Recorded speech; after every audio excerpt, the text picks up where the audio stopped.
Tide tables at dusk, confessions by high tide. My name is Kai and I choreograph arrivals nobody applauds.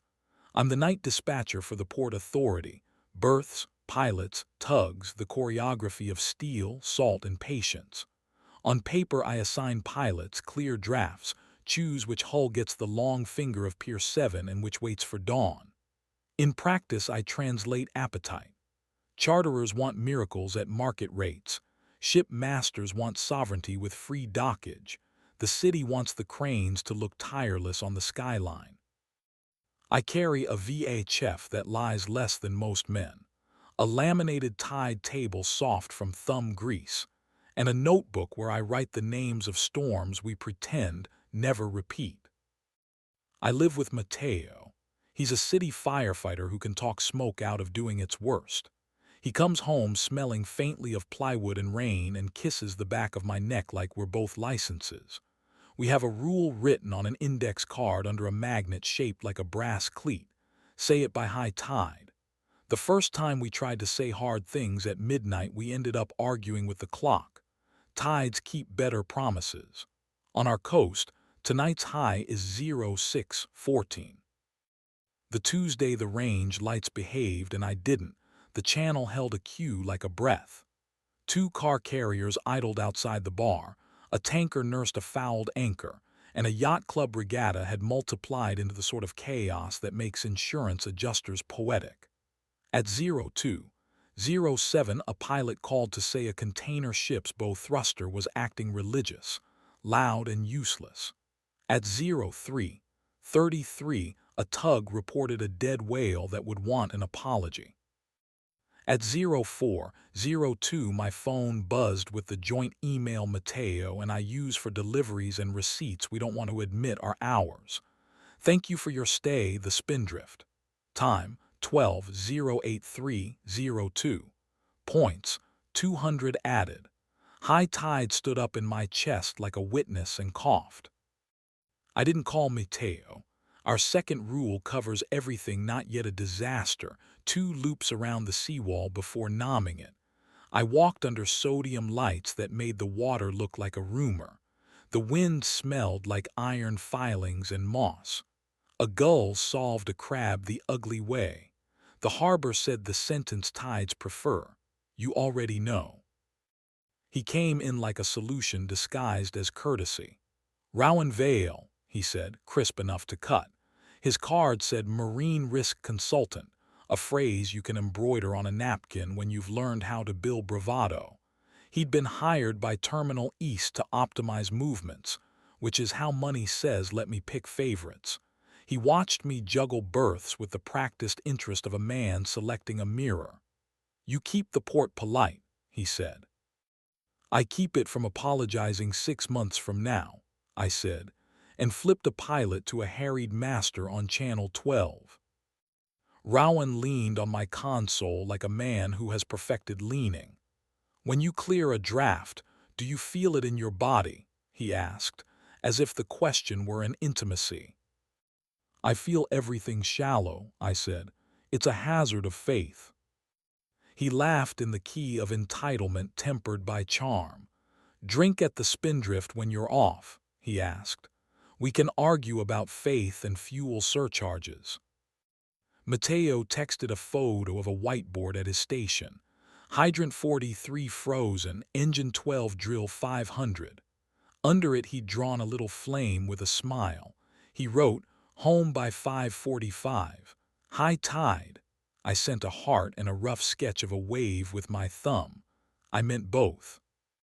The Spindrift exists to forgive. Its carpeting saves rich men from their shoes. Rowan sat in a booth where the lamp told his cheekbones what to do. He asked what it feels like to hold a ship at anchor half a mile from everything it wants. I told him it feels like listening to a stained glass window beg for wind. He touched the back of my hand with 2 fingers, testing if the current was live. He didn't say here. I didn't say now. The elevator did what elevators do. It translated appetite into altitude. His room smelled like citrus and negotiated remorse. He kissed like a man who had been congratulated for restraint, and decided to try hunger. He pressed me against the window, and harbor lights blinked Morse none of us meant to read. He was generous where good biographies fund generosity, and selfish where mouths remember ethics as rumor. I put my hands where agreements live. We left the lamp on because daylight had been written into the terms when we crossed the lobby. After, he lay on his back and looked at the sprinkler like it might declare him clean. "You'll forgive him," he said, meaning Matteo, meaning the man who knows the sound of a beam choosing between two futures. "I'll speak by high tide," I said. He smiled like he had invented a clause. Matteo was already home when I came in, turnout pants folded on a chair, a smear of ash at the edge of one eyebrow like punctuation. He poured coffee with two hands, reverent because it was the end and the beginning of someone else's shift. At 0614 we stood under the brass cleat magnet and I said nouns. Hotel, elevator, mouth, hands, yes. I didn't try to make them adjectives. He listened the way men do who have waited in stairwells for a ceiling to decide. "Do you love him?" He asked without attack, like a man taking a pulse. "I love the hour when nobody calls me at all," I said. He nodded, took the marker, and wrote under our rule in steady firehouse script. "No rooms we can't name at this table. If something breaks, we break it before sunset together." He underlined together twice, then put his hand at my throat with the gentleness of a man who has never used force for harm and waited. I said yes. We left the lamp on because daylight had been granted jurisdiction. Rowan didn't understand one night. Men whose revenue depends on appetite rarely do. He started hovering at my console with a consultant's humility. He sent me dawn photos of the turning basin with the caption "proof," as if light required an affidavit. He remembered two pilots' names and used them like tokens at a game you pretend has rules. He argued soft about birth priority as if seduction had a shipping grid. The city's gossip vertical posted a grainy elevator still from the Spindrift. My shoulder, his mouth, the caption "Harbor Dispatch goes off-channel." Matteo didn't forward it. He printed it and taped it inside the cabinet where we keep spices, then at high tide replaced it with a grocery list. This is how he archives. Nothing heavy where a daily hand reaches. Props love ports because ports love freight. The Spindrift called to say housekeeping had found a ring under a chair in the room linked to my loyalty number, narrow gold, engraved R+K inside like arithmetic pretending to be law. Not mine. The clerk asked if I wanted to claim it. "Hold for owner," I said, with the voice I use on the radio when nobody can afford to be embarrassed. Work tried to rescue me with honest physics. A fog bank rehearsed indecision just outside the breakwater. A crane suffered stage fright and refused to lower. A sailor fell while painting virtue on a hull and came away with a bruise that needed a joke. I lined and relined. I called an extra tug for a master who wanted to be braver than most wrecks. Rowan texted, "You're very good when the room is afraid." I typed thank you and deleted it. Applause is a tide that never returns what it steals.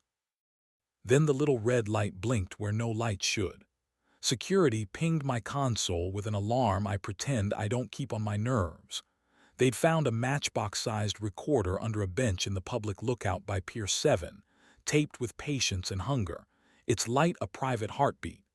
It had been collecting the soft parts of us. The sighs people make watching a ship clear the narrows, the first drafts of apologies, the way a crewman's family says the ship's name under their breath like religion. The sticker on the battery belonged to a firm terminal management had hired to enhance visitor engagement. Rowan had name-dropped their founder the way men do who collect favors like stamps. I peeled the thing off with a plastic scraper and set it in a Ziploc because morals get contaminated by fingerprints. Legal wrote a memo with the word "regrettable" 4 times and the word "consent" twice. We printed signs in 3 languages and the icon language every city understands, recording without consent prohibited. We posted one at the lookout and one below the harbor cam, because transparency prefers not to be photographed without makeup. I told Mateo at the next high tide. He made tea because he said my heart didn't need coffee telling it who it was. Are we being interesting? He asked, resting his forearms on the table. Or are we being together? He asks it the way men ask for tools they know you keep within reach. Together, I said, like a line I was proud to deliver on cue. Rowan tried to choreograph a finale. He waited for me near the railing of the ferry terminal with the ring between his fingers, R+K flashing like a bad math joke, and the smile of a man who expects nouns to become verbs if he pronounces them sincerely enough. "Say my name," he said, soft like a tide. He meant Rowan and also the bigger thing people mean when they ask to be named. "Rowan," I said, as if I were calling a vessel at night. Then I added, "Exit," because my job is movement, and I know where to send things that have finished their cargo. If you came for the erotics notarized, here is the inventory I can keep. There was a wall and a yes and hands where we said hands would be, a mouth that believed in the moment more than the man. The lamp stayed on because daylight had been written into the contract when the elevator decided to be kind. It was heat without metaphor, and the brief relief of a head that wasn't counting hulls.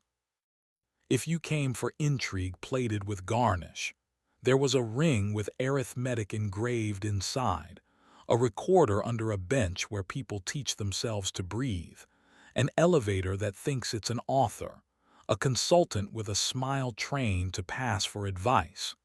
If you came for redemption, ports don't sell it. We sell arrival with disclaimers. The recorder became a policy that became a routine. The firm was dismissed with a paragraph that smelled like money's version of sorrow. Security added a nightly sweep to their loop.